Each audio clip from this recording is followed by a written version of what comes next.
দেখিছেনে বন্ধুসকল চাহ এয়া হেৰি লোৱা মানে কি বুলি কয় ফুচকা লোৱা মানে বেলপুৰি কয় ৰাস্তাতে বেলপুৰি পায় তো হেৰি ও ৰাস্তে সে যা ৰহা থা বেলপুৰি খা ৰহা ये रास्ता है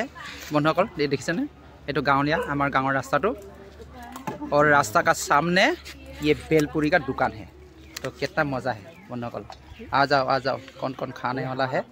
कौन कौन खाने का दिल है आ जाओ हम लोग का बस्ती में आ जाना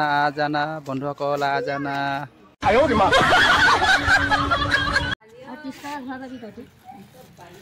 এইখন দোকানখন আমাৰ একদম নতুন গাঁৱত আমাৰ গাঁৱত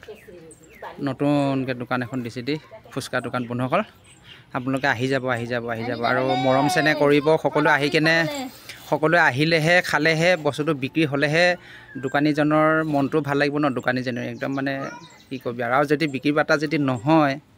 তো মনবিলাক অলপ খেমেকি যাব হয়তো সেইকাৰণে বন্ধুসকল আপোনালোকে আহি যাব সকলোৱে দেখিছে নহয় মানে বিশেষকৈ আমাৰ গাঁৱৰখিনি কৈছোঁ আদি দূৰৰখিনিতো আহিবতো অকণমান অসুবিধা হ'ব আমি ইমান 100 টকা খালো 30 টকাহে থাকিলেগে না 100 টকা খালি কেইটকা খালি ক 70 টকা খালে 30 টকা ঘূৰাই নিছে 70 টকা খাই দিলে 70 টকাত 10 টকাত 5 টকা হ'লে কেইটা হয় 70 টকাত দেচোন মই অংকটো কৰি দে বাদ দে অংক সংক চব পেটত গ'ল আৰু কৰ আকৌ নাজানো খাব জানো অকল কেইটা হ'ব কি জানো কেইটা হ'ব 35 এটাই নহক তই পেটে নভৰিলে এটো কোন পেট ভৰিব এটো এটা 35টা খাই দিলে আৰু দেই দে ভালে হ'ব আজি নতুন দোকান অপেনিং কৰি দিলোঁ আৰু বন্ধুসকল